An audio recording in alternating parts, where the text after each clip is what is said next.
Oh, this is it's a very good question, and it's a very big can of worms, because essentially what you're describing is you speak with men and they say, oh, I wasn't really ready to be in a relationship, or I didn't even know this woman well, and she claimed me, so to speak, and now I'm with her, or I'm separating from her, right? You're going, well, I don't want to be the one claiming a guy. I want to be claimed, desired. I want him to want to be with me, right?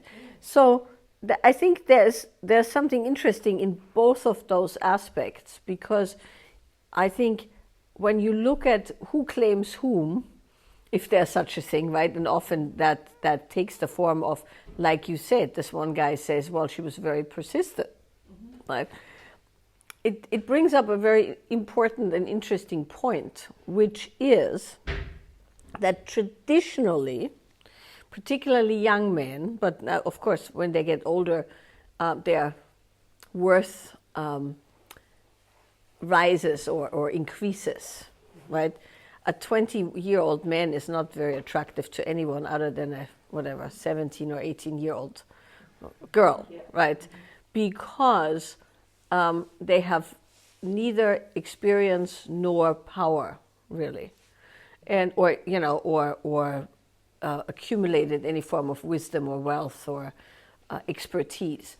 So young men typically learn that they can be very, like we're talking now sexual stuff, right? Not necessarily long-term relationship, because when you're 17, 18, 19, 20, you're not really thinking long-term relationship for the most part. Now, some people want to settle down early, get it done with, but most people, they start dating and it's all very interesting and fun. But so young men typically are just very lucky when they can have sex with women. Right? You remember those days. Right? So and you also have to remember that when men approach women, they very often get turned down, young men. Right? So I would say, I remember this from my early days at university, right? I knew guys that just hit on everything. Yeah, but it was just, yeah, exactly. But the reason for that was it was like a numbers game, right? If you would just hit on enough women, somebody was going to take you, right? So imagine that being the message and the programming, that you essentially you mostly failed when you approached a woman, right? And if you didn't fail when approaching a woman, it was because the woman chose you, right? And then now add to that things like Me Too, behaving appropriately so that you don't get canceled or looked at as some kind of a pervert or whatever. You have a mix that will make men not be very interested in doing the claiming, because it's scary. It's scary on all fronts, and that's how young men learn dating, so to speak, right? And then a few things can happen. One of which is that they get kind of in the into the kind of player domain, where they kind of decide, they don't want to be at the mercy of these women, so now they are going to be the ones who play the women, right? So there's men who go that way. There's men who just go with, being very shy and withdrawn. And then if a woman is persistent and claims them, they're like, oh, thank God, now I'm off the market, right? There's many men like that. And then some men develop into men who want a relationship, but they want fulfilling their purpose or mission or whatever you want to call it more. And what that typically means is that while they might have relationships or sexual things happening, they have a really strong focus for the world. And this might include making money and doing things, and of course that makes them high value. So that all said, right, the men who become, like the men who weren't talked into a relationship because it was just so relieving to be off the market, they are now in relationship, of their choosing or not, right? The players you obviously don't want. Players are typically very good at claiming you, right? Yeah, exactly. But it's for their purpose and not for yours, right? And so they're typically very good at finding you interesting and wanting to be with you and doing all the flirting and giving you the compliments and all of that. But it's solely for the enjoyment of the conquest, so to speak, not for relationship. And of course, the problem with that is that we all like a certain amount of being pursued and claimed and stuff like that. So it's easy to fall prey to the player type, right? Then the meek but grateful guy is off the market with the first woman who sank her teeth into him. He's now married, about to have his second child, after which, the trouble really starts. And then you have to, let's say, what I'm going to just now call, because, there's all these names for things nowadays, the high-value man, right? So the high-value man is essentially, and I'm saying this really with big quotation marks, because what is that? What is, human beings and value is a weird thing, but that's what people talk about now, right? So let's not call it that, actually, because I don't want to further stupid stereotypes. Let's call it a high performance individual, which is different than value, right? High performance is somebody who really leads themselves into their life in whatever capacity, not necessarily money and big cars, but perhaps philanthropy or charity or science or whatever, right? It doesn't matter. But they're really into their stuff. And those kind of men, because they're really into their stuff, see relationship as kind of a, desirable, sometimes desirable, some guys not, but many guys, they go, yeah, I want a really nice relationship, but I have things to do. So if it's going to be a lot of hassle to maintain that relationship or that woman's mood or whatever, I'm not going to do it. Right? And so that kind of a man is then interesting because you can't manipulate him into being your guy. And if you get too demanding, he's also not going to go for it. So you'll have to actually acquire a, let's say, high performance aspect yourself. Not necessarily the way he does, but this is why we do flavor work, by the way, right? Because you will have to bring vitality and energy and enjoyment and something positive to a partner like that, so that they go, oh, this is nice, right? If it's not nice, meaning it's a hassle, it requires work, you have to constantly sort out the person you're with, they're upset here, they're, demanding there, they have some drama. Those kind of guys don't do that. So when you say you want to be claimed, there's a fairly narrow field of men who would want to do that, right? Except for players, which we are ruling out, right? There will be a whole bunch of guys who want you to be the one making the moves, right? Because it's much safer and much easier and much more what they're used to. And then there will be some of the guys that would say, oh, I like you, I would like to be with you. But for that to happen, you being a woman isn't enough, right? For the players, I'm not going to be that, you know what I mean. I'm not going to say it, but there's only one qualification really, right? But for somebody who you would want to be with, you will have to have more than that. And so now the question is, what could you bring to a man that you would desire so that he desires you? And that's for you to figure out. You need to figure out what you bring to a man like this that he desires, right? Essentially, you have to decide what would this man want from you that you could cultivate and bring? And then you have to look at, are you actually able to bring that? And if the answer is yes, then you become desirable. Yeah, I would definitely say if a guy is not interested in you, move on. Right? I mean, didn't I write some book about that? He's not that into you, right? I even made a movie. I didn't read the book or see the movie, but it's a good line, right? Why would you want to be with somebody who's not that into you? And typically, the high performance type does not need you to have a, PhD in whatever. That's nice, but he has that. What he will desire potentially and find interesting is life force energy. It's available energy, right?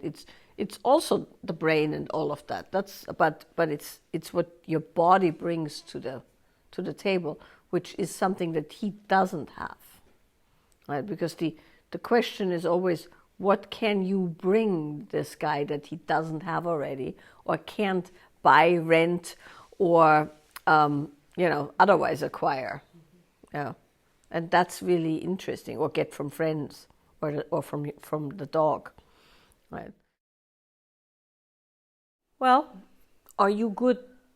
Typically, when you're not fighting, are you able to have good conversation?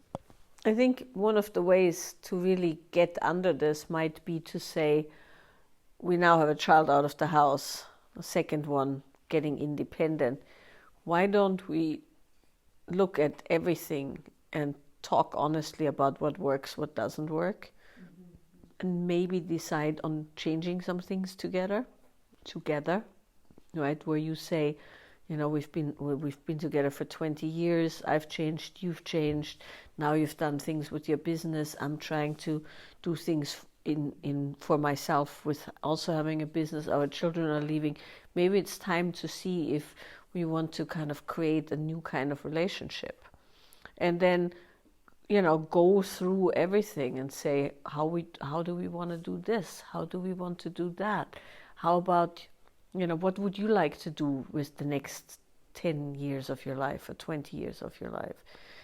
And just really ask questions and let him talk, and also you talk about the same things, and then see where it all lands.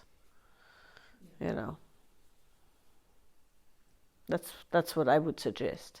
Yeah, and be super honest about it.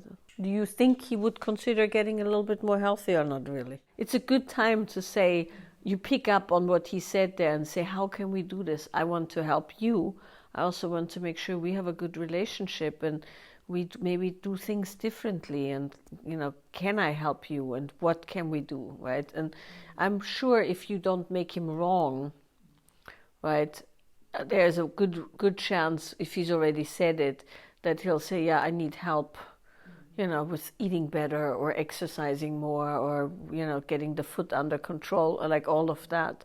So, and then you can say, well, I can do this, and then maybe you can do this. And, I also would like to do X, and, so you'll kind of do something together again, like a project, so to speak. I mean, obviously, you don't want your child to experience the same things you are experiencing, but that's not what it's about. What it's about is that you feel he's out of control. He feels he's out of control. If he feels he's out of control and you know that he's out of control, he's going to feel shame, right? And shame isn't a good motivator for anything other than, strife and anger and pushing back, because what is he going to say? Admit that he's a failure? Yeah. Right? So you have to let him save face, so to speak, and not come from the shame, but come from the, what can we do, you and I, new phase, what are we doing in our next 20 years, and like really come from that place where you don't shame him, but you support him in making the changes. Is he a total failure? No. Is there anything good about him? Yeah. But there are things he does that fall into the "this is a very bad thing" category. Can you live with it? Well, that's a very important question, because the real problem is that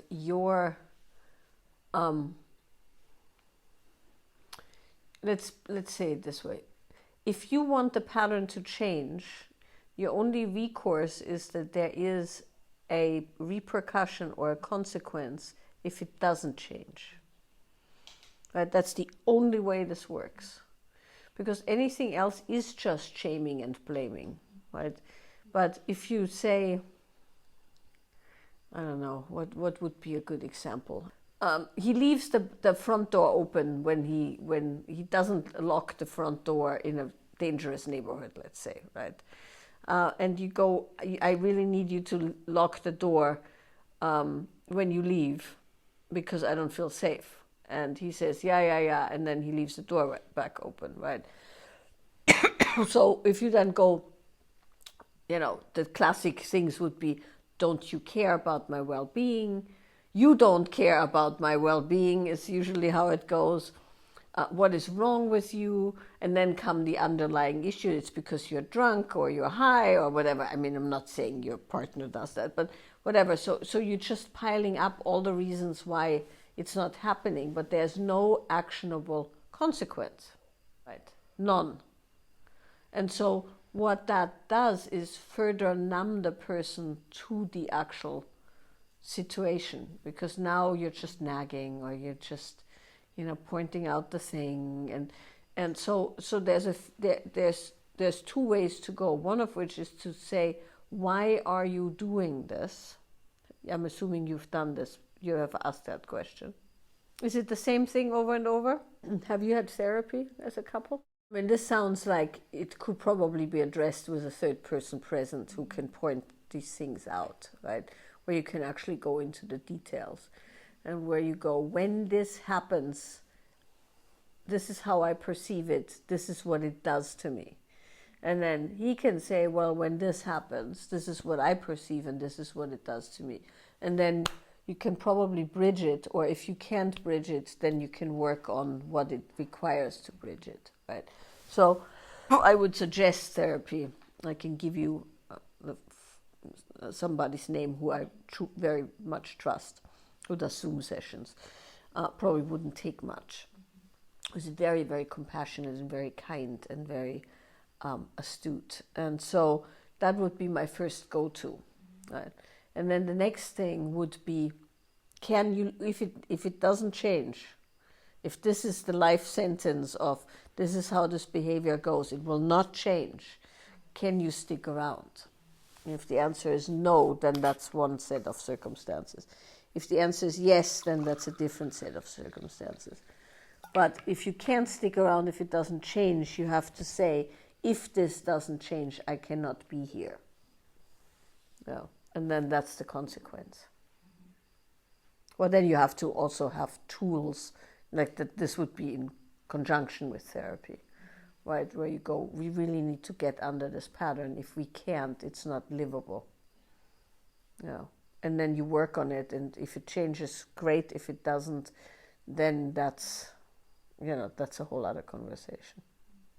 But without consequence, and also without some approach, right? Something that he can do and that you can do, that's a losing battle. Yeah. One of the absolute fundamental tenets, so to speak, of good somatic connection with your body, or interoceptive awareness in your body, is that you don't bypass discomfort. This is not only important for nonlinear, but in general, it's a trauma therapeutic, modality essentially, because, or trauma therapeutic approach, because, like we had it today, right? You just said, I hate this flavor, and then I'm going, why don't you do this flavor, right? So, and that's why I was a little bit, sharp, saying, don't chat, don't talk, don't this. What we tend to do is we start feeling strong sensation or emotion or whatever, right? Whatever you want to call it. And our natural response is to kind of fuzz out, like go away from that and be less bothered by something or less, like, whatever you want to call that. So the same is true with the physical stuff, right? We feel a knot and we go, I can stretch that out. But what happens when you stretch it out is you get relief, but then it comes back very often. Why does it come back? Because the knot is actually telling you something. And so what the knot is telling you is never heard. So actually the body typically gets louder, right? And you get more and more discomfort. And then you stretch harder and harder and so on, right? So it's much, much better, and this is not always easy, that when you feel like, some people have this thing, they can't even lay still for a moment. They have to stretch and press their knees into their chest and do this thing because they're used to essentially controlling any sensation with a counter sensation. Mm-hmm. And so the way you want to go is in, not out, right? So just go, oh, this is really uncomfortable. Let me just move how uncomfortable it is. I'm moving as being uncomfortable. And you kind of say to your body, right, so to speak, this is really uncomfortable. Let me move as being uncomfortable. And then typically what happens is the sensation that's under the discomfort pops up. And you go, oh, I see, right? So, for instance, very often, if you have a pain somewhere, under it is kind of tension, but under the tension is fatigue. And we don't like being fatigued, so we immediately bypass the fatigue for stretching the thing so that we're good again, right? But when you go, oh, I'm really tired, this really hurts because I was like 8 hours on the computer, ooh, and you acknowledge that pain instead of making it go away, you reestablish a trust between your body, so to speak, and the rest of your systems. And then your body doesn't have to clench so hard because essentially, this happens a lot with people who do very aggressive yoga. The body essentially goes, oh shit, here she comes. She's going to do that thing again, right? And the body just like flinches and tightens. And you're going, come on, open the fucking hips, and the body goes, fuck no, you're gonna injure us further. And so now you're in this war with your own body. And when you start saying, I hear you, you're tired, you're tight, yeah, yes, then suddenly the body goes, oh, thank God, she finally listens to me. And then you're suddenly in a, hello, cat. Then you're suddenly back in communication. Mm-hmm. Yeah. So that's one modality. It's called moving what you're feeling. And in moving what you're feeling, you essentially go, I feel tight. I'm going to move as tightness. I feel sad. I'm going to move as sadness. You're not going, I feel sad. Let me get over this. I feel mad. Let me get over this. I feel tight. Let me stretch it out. You just go, I hear you. And then eventually these things open without you having to force it. And then afterwards, which we did yesterday as well, you can go, oh, now the stuff is ready to shake out. Or, soften or whatever. And then you'll do that. And you trust your body that your body actually can take care of you. And when you're at that point, then you don't have to worry so much anymore about your states because you can just get onto the mat and essentially say, body, do what you do best, which, by the way, is what fight, flight, and freeze are for. They're there to protect you. Mm-hmm. And then if we don't work against that mechanism, the body will reset itself. Right? If you have a fight or flight moment, typically what happens afterwards is you shake and you sob and you, right? And then it's done. But if you go, pull yourself together, this isn't good, let's move on, you shortcut the body's mechanism, and then now you have the adrenaline stuck in your body, and then you feel like a truck hit you the next day. Yeah. So there's ways to support the system in doing what the system does best, which is equilibrate. So.